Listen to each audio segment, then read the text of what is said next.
Yeah, brother. You're on the Cleetus McFarland YouTube channel. Month of Freedom. James, I see a Ruby. How'd it drive with the new converter over here? Definitely tell it's tighter. Yeah, feels Drives different. itself. We're gonna have to lower the idle down too because the converter being tighter now with the tire idle when you pull in the gear once it's up. Oh yeah, we don't want to oil off of things. Yeah, that's good. We got a new dipstick. Let's show them the fresh dipstick. Got this from Summit Racing. Came in real nice and quick like. Low car deal. Look at that. It actually goes in and out. Oh, is that an O-ring? Yeah, 2 of them on there. Wow, 2. dude. So we just washed some of the oil off with some purple power. Other than that, we haven't really done anything. Oh, we got the new dipstick for the transmission too, which is in the back here. So just to make it a little, there, you can see it right there. Just to make it a little bit easier to fill the transmission fluid in this car. And to check it too, because and to check it. One, you know, if something happens where like it has to be on the brake too long or potential thought that burned the fluid, pull the dipstick, give it a sniff and tell right away. Yeah, where before it was under the car and you'd have to jack the car up, climb underneath there, and it'd be right on the side. Yeah, it had this like little 2-inch dipstick that you just pulled it out and stuck it back in like a little lawnmower oil dipstick. So now we got the real deal, the low car deal. So got them both off Summit and we are good to go for today. So we are actually not using our dyno today because there's a car on it. We can't get a hold of Jeremy.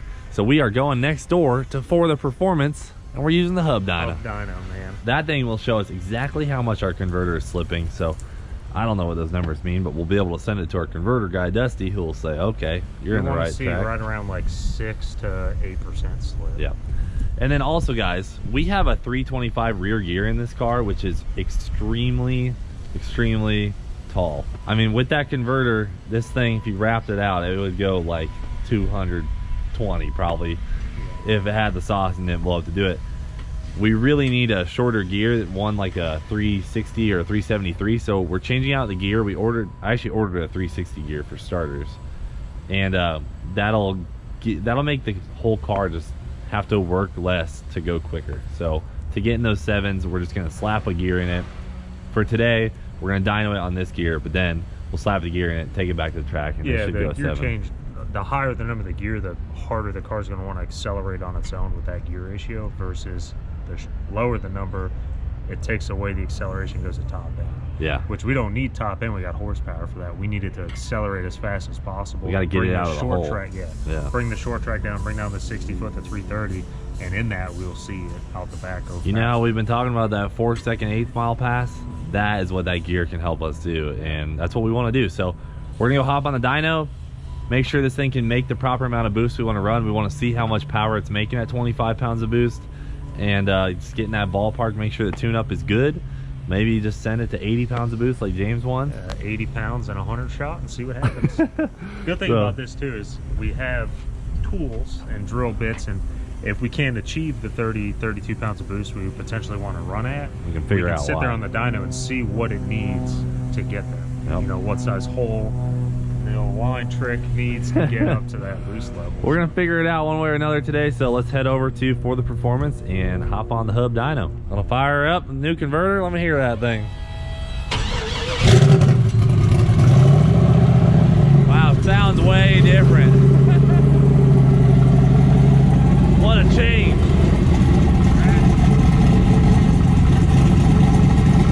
Oh yeah, drives right away now. You don't have to give it gas. That converter is a lot tighter.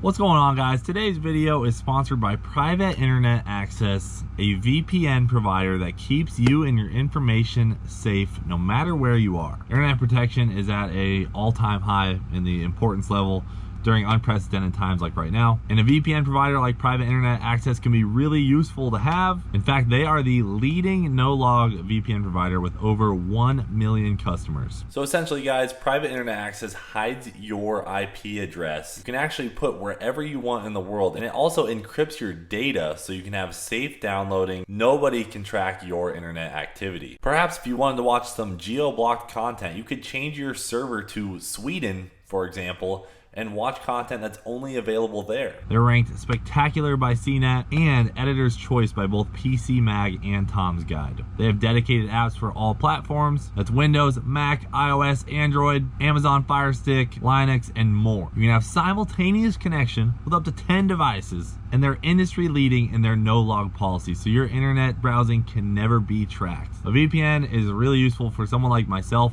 who is constantly using the internet to upload and download data from home, especially anywhere we might be. So personally, it can be nice to have our documents and files protected. If you guys want to subscribe to private internet access yourselves, you can use our link in the description below for a significant discount. But I want to give a big thank you to Private Internet Access for sponsoring today's video. Let's get to the live action. Oh yeah.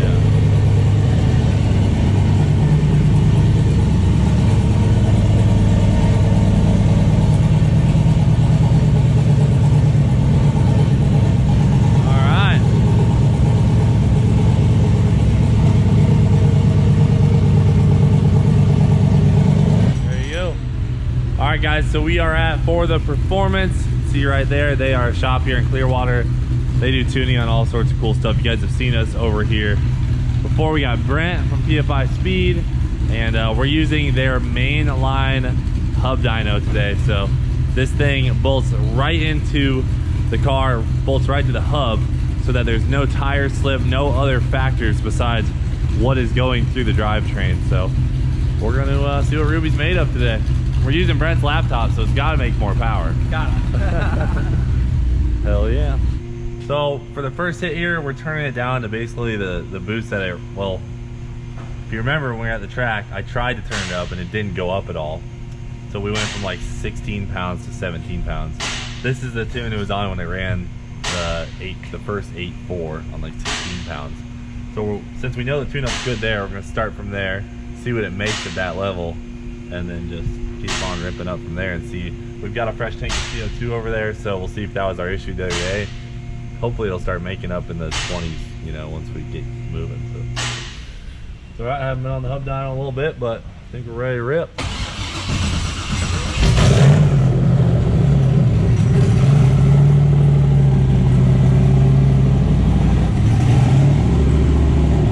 All these Supras, all this red in here. All this red, dude.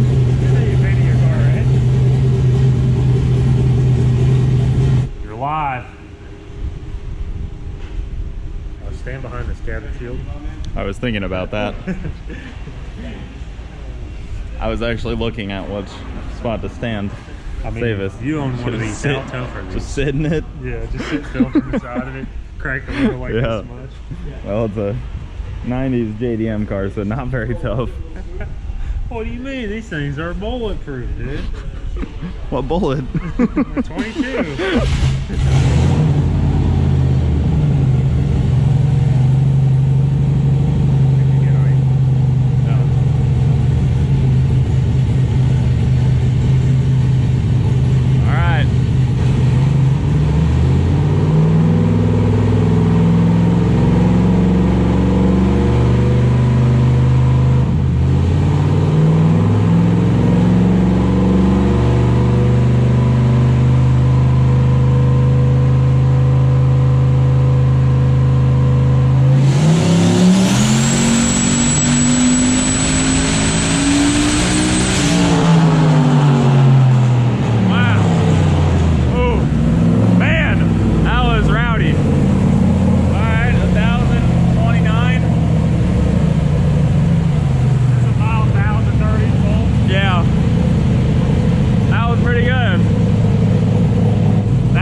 sketchier dyno pulls I've been around.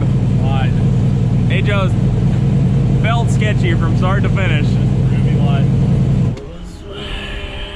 Dude, remember what it took to make 1,040 on the old engine? All of it. 30 pounds. Yeah. That was like butter. Okay, so peak boost right when it hit was just almost at 17, and then we dropped down to a whopping 15.7 pounds of boost and made 1,040. Texas speed in the house, boys. Falls right at like peak torque. After that falls, boost doesn't take Yeah, that's pretty much exactly the. How much torque did it make, by the way? What was the torque number, Luke? Where at? Like What's Just peak torque? the peak torque was down here at like 58. 5,800, what it made? Yeah, it was 880. 880 foot-pounds of torque. At 5,800. So what we're gonna do is turn up the boost controller then and see what kind of change we can get. Because the thing is I figured if we changed that CO2 tank, we were gonna pick up boost immediately, but it didn't really make it. That's exactly what it made at the track. So I'll crank the boost controller up, but more than likely we're gonna have to make a hole in the bottom of the gate to, you know, do it the ghetto. You do have the right laptop. McFarland style. Well, we got a Boosted Boys laptop. We use T's. We use drill bits. Yeah. So we're gonna cut a little hole in our vacuum line, and honestly, you can just do that now. Just drill a hole in the vacuum line. Let's just, you I'm know. gonna do a 1/2 inch hole. Why waste laps, as James Tall would say? A 1/2 inch hole I'm gonna just go 1/2 inch hole. on how big of a piece of tube? Take the line from the bottom of the gate, put it to the top of the gate. Just kidding. Don't do that. Don't scratch the paint, James. Don't you dare scratch the paint. That was the most difficult. Well, the battery's cooked on this, so I gotta like hold the battery just right, or else it Oh, you're doesn't gonna cook. bore out the pipe, dude? I'm just gonna get the debris out of there, dude. Oh, I just forget. What were you gonna do? I was gonna try to get the debris out of there. I'm out of here, dude. This is why I love automatics, guys. Ready? Watch. Converter comes up, and then you got 1,000 horsepower just holding across the board. Gnarly, dude. What a freaking ripper. So we're just gonna put a little leak in the bottom of the gate line and just see how much power it picks up from that. Should be decent. Just leave the boost controller where it's at, let the leak change it for us.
Tarnation?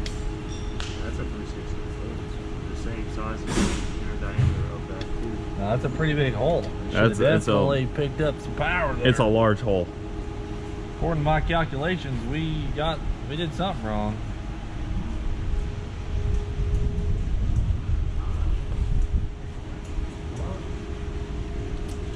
Hard to say for certain. And then I drilled that hole the same size. I mean, I saw you. What the tube diameter is. Basically, Let's check this tube out. make sure it's. blue bar. This is the issue. This isn't even tight. Hey. Feel under here. Just. No, it blew out. Blew that pipe out again. Yeah, blew the pipe out of the coupler on the body. We'll get her fixed. It happens. We're figuring it out as we go, folks. Oh yeah. Oh wow. But like, it's as tight as can be on there. Hey James, I figured out the problem. For the boost leak. The only spot that's not a V-band. I told you to blow your vape in there so we can see, dude. Welcome to another episode of the Boost League Boys. Starting a new channel. The Boost League Boys. Alright, well, now you'll be able to make some more power. Get this fixed, folks, and we'll be ready. Yeah, hopefully James didn't drill another few holes, because that's probably been going on since the start. Probably has. If it made the same thing both times, no matter what. Make 40 pounds of boost. Alright, James, so you gave her the full as tight as you could get her. I mean, that probably needs to be remade. We just need the stuff to do with it. It'll do what it can do. Hopefully it don't blow out. I mean, If only they made like a better way to clamp that. like a V-band? That would be cool. That'd be nice. One day. It's over there like, I hate those guys. Dirtbags. Are you ready? We just kind of stand here and look pretty. Ruby's never felt more ready. All right, what do you think? We're gonna make boost. 11.7.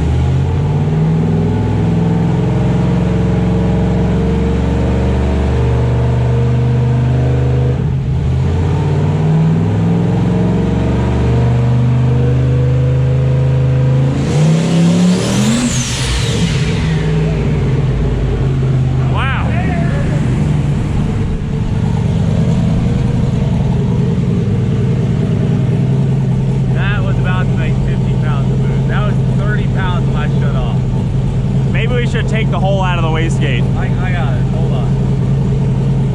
Yeah, let me see if I get turned down a little bit. Exiting the building.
Just happy. It really is happy.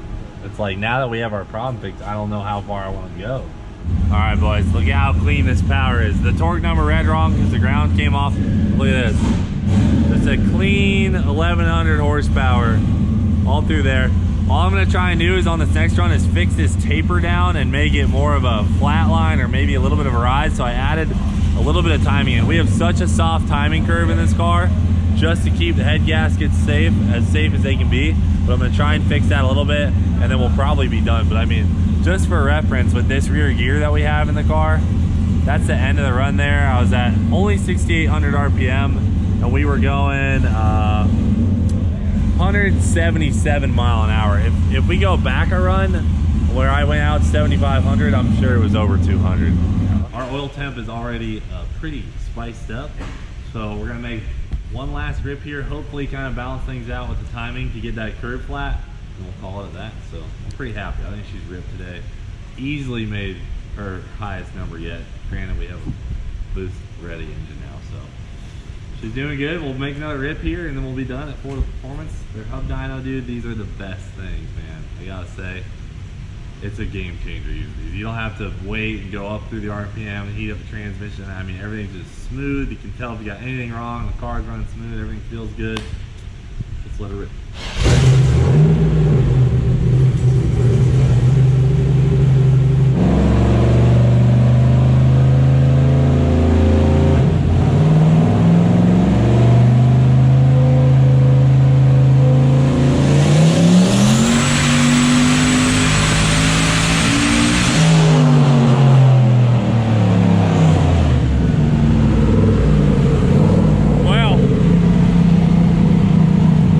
You blew ate you up and everything. Oh, really?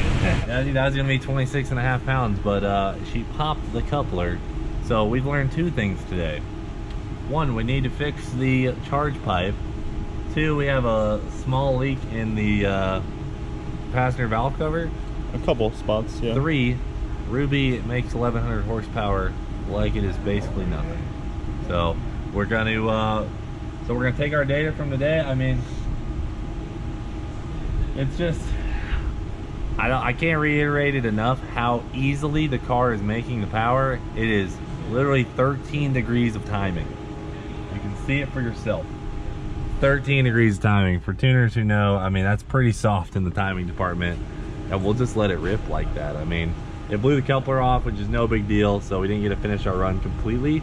But what we'll do is fix that charge pipe. Honestly, it just needs to probably be completely redone. You think, James? It needs to be redone. The only reason why we didn't do it is because we didn't have another flange for the B-band and for the blow-off. Okay, so yeah, we got time. So we're not going to be racing until later this week, so we've got time to do the gear, remake the charge pipe. We'll have to call McFarland Fab, see if they have an opening, and then we're good. But freaking A, Ruby's highest horsepower day yet. That's my girl. And shout out to For the Performance for letting us rip here today. Boy Luke, always hooking it up with the dyno time. So Hub Dyno's an absolute ripper. That is it for now. Thanks for watching. Do It for Dale. We'll freaking see you later.